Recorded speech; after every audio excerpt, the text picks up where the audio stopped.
Hello everyone, it's Danrie from Craftofgiving, and in today's video I'd love to share how to make this super cool chocolate skull cake. Now I know Halloween is past, but bear with me. So to make your own skull cake you need to have a cake that you've baked. Whether this is a box cake or a recipe, it's up to you. I made my cake as using a box cake mix and made it in a sheet pan rather than a cake pan because it's quicker, and I'm just going to break it up anyway. So once your cake has baked and cooled completely, crumple it all up into a bowl. So just crumbing it with your fingers, like just break it up basically, into a bowl, and then add 2 or 3 tablespoons of buttercream icing that you've made. I just made it. I'll leave a recipe down below. You don't need a lot, and only start with a little bit first and then massage that into your cake crumbs to create like a Play-Doh effect almost. So essentially we're making a massive cake pop here using the cake pop method, but it's going to be a cake because I can't shove a stick into this. So you want to have a Play-Doh consistency once you've finished. Now, as I said, I know Halloween's finished, and that's why I found this super cool skull mold. It's pretty big, look, it's as big as my hand, for 75 cents. Now you can use this for any sort of skull party or a monster party, a pirate party, any kind of party you need a skull cake for. Now to create the shell for our mold of our cake, you need some chocolate. This is 70% dark chocolate because my family likes dark chocolate, that I just added into a Pyrex measuring jug that I melted in the microwave for 30 seconds and then another 20 seconds. And after the 50 seconds in the microwave, this is what it looked like. It still had a little bit of chunks in it, but just stir it.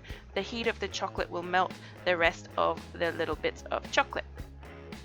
Now allow it to sit for just a few minutes before you go and add it to your mold, just to cool the chocolate slightly, because I don't want the mold to get too hot because it is actually a jelly mold rather than a chocolate mold.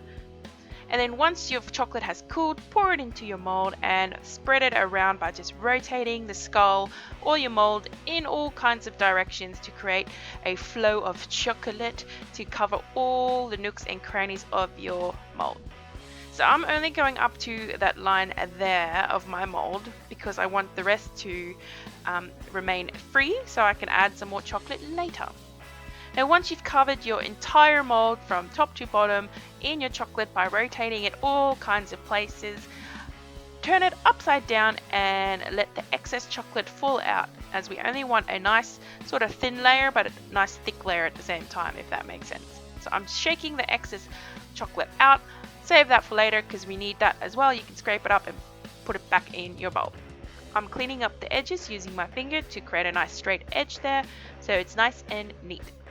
You will need to let your chocolate set for a bit. I let mine sit in the freezer for a couple of minutes. I don't want the chocolate to be solid, but I don't want it to be super runny either.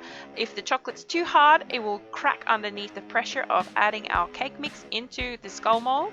So make sure that it's not fully set, but not fully runny either. Otherwise, if you add your cake mixture in, it will just drag all the chocolates from the sides. So let it sit for a little bit, but for not too long. Keep an eye on it. So go ahead and press your cake mix nice and tight into your mold, making sure it's nice and level, and then go ahead and melt some more chocolate and spread it over the top, making sure you don't go over the perimeter of your mold's edges there, otherwise you'll have one hot mess. So spread it out nice and even and then pop that into the freezer until that chocolate has set completely.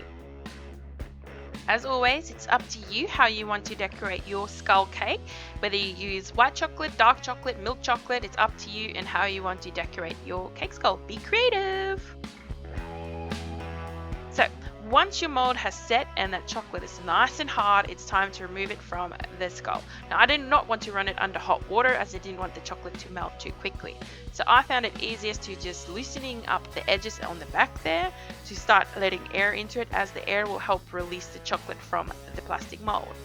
So take your time with this as you don't want that chocolate to break or crack. So just use your hands and be patient and gently start pushing and letting some air into there, and the chocolate will release slowly. Now the heat of my hands also loosened up the chocolate, so that made it a bit easier. I live in Australia, so it wasn't very long before my chocolate got a bit warm. As you can see, it started to melt on my hands already. But just take your time and remove the mold carefully, and then you should end up with a beautiful chocolate skull cake. And there you go. So as you can see, I did have some cracking happening down the base there and around the nose and teeth area, but tell you what, I didn't mind it because it added to the effect. Now you can totally do this with a vanilla cake and white chocolate to create like a real true skull look, but I wanted the dark chocolate and I didn't decorate it any further other than running my hands and fingers over it to just remove any sort of shiny bits there, as I just wanted a plain dark chocolate. But you can go ahead and add color to it or decorate it like the Day of the Dead type skulls or whatever you want to do. It's up to you and how you want to create it. So I served this on a platter with some things around it just for fun for a party that we had. And there you have it. I thank you so much for watching. If you enjoyed this video, please give it a big ol' thumbs up and leave me a comment down below. If you want to, you can subscribe to my channel. It will only notify you when I upload and it's free. If you want to, you can also check out my previous videos that I've done. I like making videos on handmade gifts and other fun DIY projects. I thank you so much for watching. Remember to be crafty with your giving, and I'll catch you next time. Bye!